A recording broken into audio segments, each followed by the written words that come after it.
घमंडी बहू। ये कहानी है रत्नागिरी में रहने वाली पुष्पा की।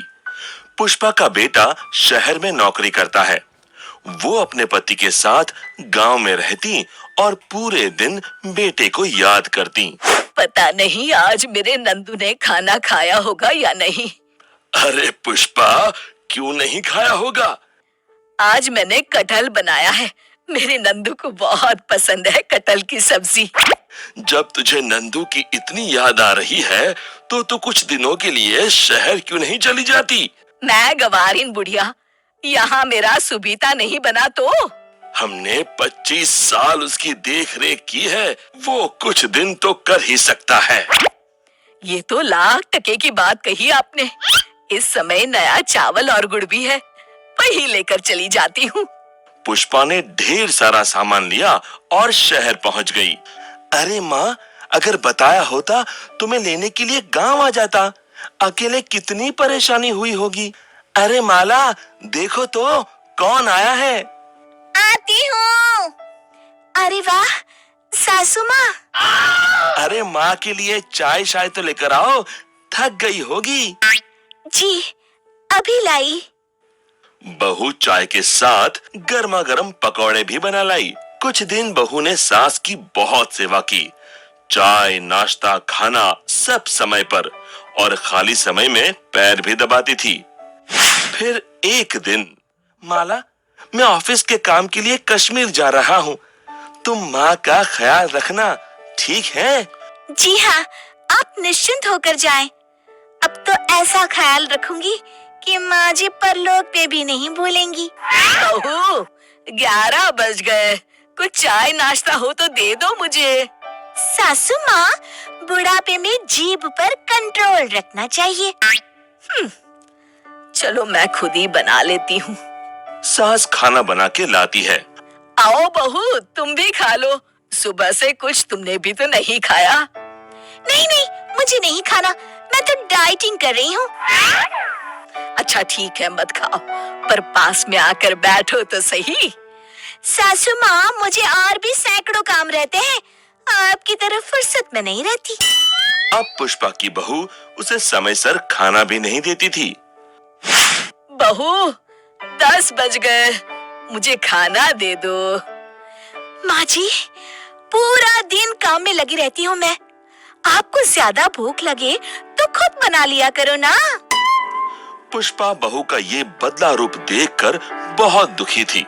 पहले उसने सोचा वापस गांव चली जाऊं। उसने ये बताने के लिए गांव फोन किया तो उसके पति ने कहा, बहू को सबक सिखाना चाहिए। अगले दिन, बहू, मैं अब गांव जा रही हूँ, कुछ दिन रहकर वापस आ जाऊंगी। ठीक है सासू माँ। फिर मन में कहती है, कभी ना लौटो तो मेरी बला से। 2 दिन बाद आनंद के बाबूजी फोन करते हैं। उफ, जैसे तैसे बुढ़िया यहाँ से गई। अब ये फोन क्यों कर रहे हैं? प्रणाम बाबूजी।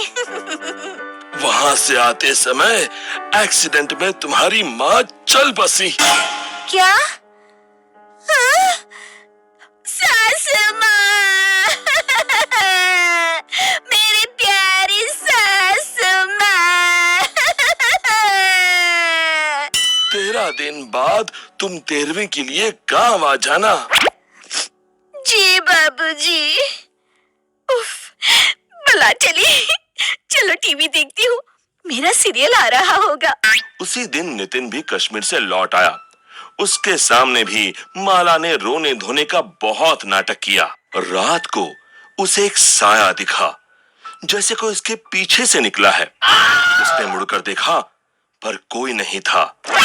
अब उसे कई बार एक साया दिखने लगा। एक दिन वो गुनगुनाते हुए अपने कमरे में कपड़े जमा कर रही थी। तभी पुष्पा चुड़ैल बनकर उसके पास आ गई।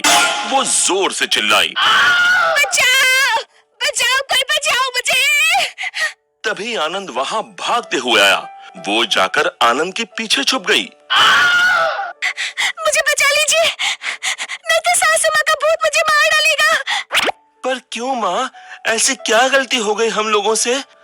बहू, तुम बता रही हो या मैं बताऊं? जी जी जी जी जी, वो आपके जाने के बाद मैंने उनके साथ बहुत बुरा व्यवहार किया। इतना कि उन्हें गांव जाने के लिए मजबूर होना पड़ा। कितनी घटिया हो तुम। मुझे तुमसे ऐसी उम्मीद कतई नहीं थी। सासू माँ, मैं आपसे हाथ जोड़कर माफी मांगती हूँ। प्लीज मुझे माफ कर दो। मुझे बहुत अफसोस है। हाँ माँ, मैं इसकी तरफ से माफी मांगता हूँ। इसे माफ कर दो। बेटा, मैं जिंदा हूँ। क्या? माँ, फिर तुमने मरने का नाटक क्यों किया?